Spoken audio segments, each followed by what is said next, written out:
प्यारे बच्चों, अस्सलाम वालेकुम। बच्चों, आज की स्टोरी का नाम है पछतावा। प्यारे बच्चों, एक गांव में एक लकड़हारा रहता था और वो रोज़ाना जंगल में जाता, लकड़ियां काटता और लकड़ियों से नित नई चीज़ें बनाता और बेच देता, शहर जाके बेच देता था। तो वो जब जाता था रोज़ाना जंगल, तो जंगल के रास्ते में एक दरख्त था, बहुत बड़ा दरख्त था, और उसके नीचे एक बुजुर्ग बाबा बैठ के इबादत में मसरूफ़ रहते थे। सारे आने जाने वाले जो वहाँ से रास्ते से गुजरते थे, तो वो बाबा के लिए फ्रूट्स और खाना और चावल और इस तरह की चीज़ें उनके आगे रख के और वो चले जाते थे। बाबा को जो थोड़ा बहुत खाना होता था वो खा लेते थे और बाकी जानवरों के लिए दे देते थे, जानवर वगैरह आके खा लेते थे। एक दिन क्या हुआ कि एक आदमी उनके लिए 4 नारियल लेके आया। चारों नारियल बाबा के आगे रख दिया। बाबा की आंखें बंद थी, वो अपनी इबादत में मसरूफ थे, वो चला गया। फिर जब थोड़ी देर बाद लकड़हारा आया, तो लकड़हारे ने देखा कि बाबा तो नारियल तो नहीं तोड़ पाएंगे, उसके पास कुल्हाड़ी थी। तो वो बाबा से इजाज़त लेते हैं कि बाबा जी मैं आपके लिए एक नारियल तोड़ दूँ। तो बाबा कहते हैं हाँ बेटा, बड़ी मेहरबानी होगी, नारियल तोड़ दो। वो नारियल जब तोड़ता है तो पानी निकल आता है, बाबा को उसका पानी देता है। बाबा पानी पी लेते हैं नारियल का। तो वो कहते हैं कि बाबा जी मैं एक और भी तोड़ लूँ आपके लिए।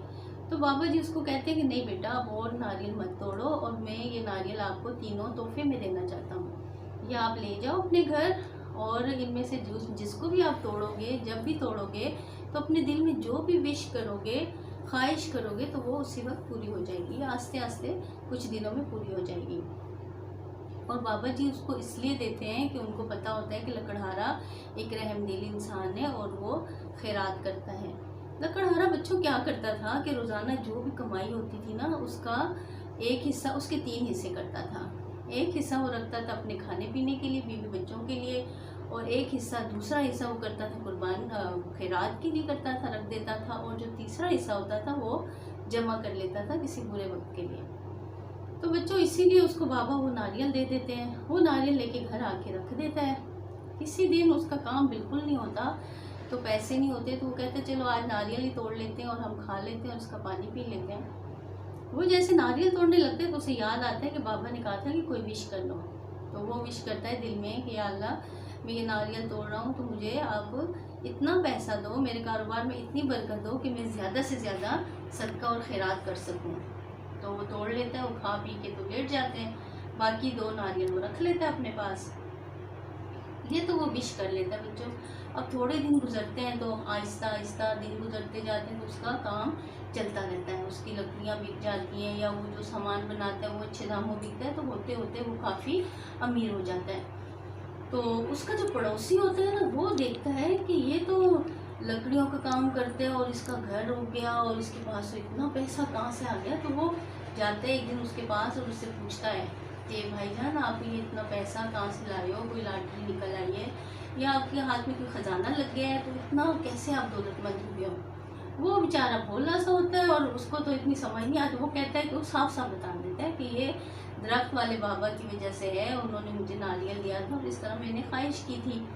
तो वो बड़ा चालाक होता है, वो समझ जाता है। वो कहता है कि अब तो मैं कुछ ना कुछ करूँगा, मुझे भी अमीर होना है। वो बच्चों क्या करता है कि बाज़ार जाता है और वैसा ही एक नारियल ले आता है और इसके घर मिलने चला जाता है 2-3 दिन के बाद। जैसे वो अब मिलता है उससे, तो वो उसके लिए चाय के लिए जाता है किचन में कि अपनी बीवी से चाय ले आए। तो वो इतनी देर में मौका ढूंढ के वो नारियल चेंज कर लेता है, बाज़ार वाला नारियल रख के, और दूसरा नारियल जो दुआ वाला होता है, बाबे वाला, वो उठा लेता है और चाय पी के घर चला जाता है। घर जाके वो जैसे ही कुल्हाड़ी उठाता है और नारियल तोड़ने लगता है, नारियल जैसे तोड़ने से पहले उसकी बीवी की आवाज़ आ जाती है। वो कहती है सुनिए, अब नारियल का पानी फेंकिएगा नहीं, किसी बर्तन में डालिएगा। वो बीवी की आवाज़ सुनता है ना, तो उसकी तवज्जो भी बढ़ जाती है और वो गुस्से में आ जाता है, और वो गुस्से में कहने लगता है कि या अल्लाह मुझे अमीर बनाना। उसके मुंह से निकल जाता है कि या अल्लाह मुझे गरीब बनाना। जैसे वो कहता है, वो कुल्हाड़ी से तोड़ देता है नारियल। फिर सर पकड़ के रोने लग जाता है कि मेरे मुंह से क्या अल्फाज निकल गए, अब क्या होगा। वो बहुत रोता है बच्चों, रोता है, लेकिन अब तो कुछ नहीं हो सकता था, विश तो उसकी पूरी हो जाती है। थोड़े दिन गुजरते हैं तो उसके घर में चोर आ जाते हैं और जेवर और पैसे और हर चीज़ लेके चले जाते हैं। फिर वो कर्जा उस पर बहुत चढ़ जाता है और वो फिर अपना घर भी बेच देता है। वो बड़ा गरीब हो जाता है, थोड़े दिनों में, महीने से भी कम में वो बड़ा ही गरीब हो जाता है। अब वो बहुत पछताता है कि मैंने क्या किया। वो फिर जाता है अपने पड़ोसी के पास और उसको सारा माजरा बताता है कि भाई मैंने इस तरह आपसे नारियल चेंज किया और इस तरह मुझे सज़ा मिली और मैं तौबा करता हूँ और मैं आइंदा ऐसा नहीं करूँगा, तो फिर वो शर्मसार भी बहुत होता है। तो फिर वो जो दोस्त होते हैं ना पड़ोसी पहले वाला, वो बहुत अच्छा होता है। वो कहता है कि आपने अगर मांग ली माफ़ी तो वो उसको ज़्यादा खैरात भी देता है अपनी तरफ से, क्योंकि वो तो अब अमीर हो जाता है, वो तो ज़्यादा से ज़्यादा खैरात देता है। तो वो उसको फिर खैरात के पैसे भी काफ़ी सारे देते हैं और फिर उसको एक और नारियल देता है। जो बच जाता है वो कहता है आप ये ले जाओ, इसे तोड़ो और आप इसको सही एहतियात से अल्फाज बोलना। फिर बच्चों वो घर जाता है, फिर नारियल तोड़ता है, फिर कहते हैं या अल्लाह मुझे इतना अमीर कर दे कि मैं आपकी राह में ज़्यादा से ज़्यादा खैरात कर सकूँ।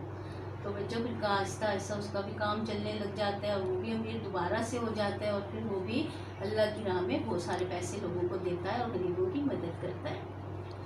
तो मेरे बच्चों इस कहानी से हमें ये सबक मिलता है कि इंसान को ज़्यादा से ज़्यादा अल्लाह की राह में खर्च करना चाहिए।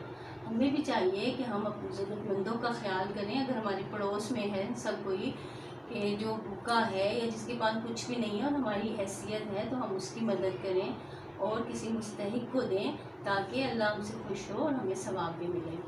तो प्यारे बच्चों, अगर ये कहानी भी पसंद आ गई है तो प्लीज़ इसे भी लाइक कर दें और मुझे कमेंट्स करें और इसे मेरे चैनल को सब्सक्राइब करें।